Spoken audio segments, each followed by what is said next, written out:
Lily and Ivy are planning a special Mother's Day celebration. How about a picnic in the park? Sounds lovely. Should we bring sandwiches? Yes, and maybe some fruit salad too. Great idea. What about some flowers? Perfect touch. Let's make a bouquet.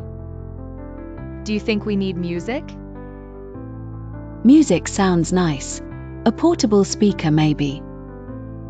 Yes, let's create a playlist she loves.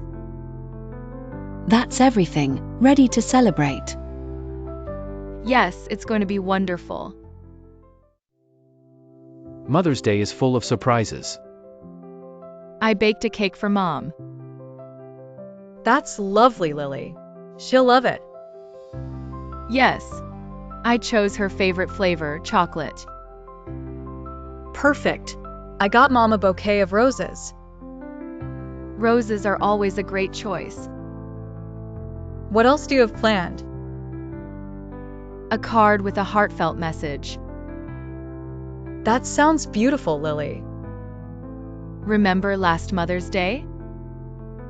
Oh yes, the picnic was unforgettable.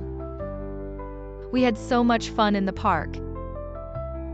This year will be just as special. I hope so. I love our traditions. Me too. Let's make new memories.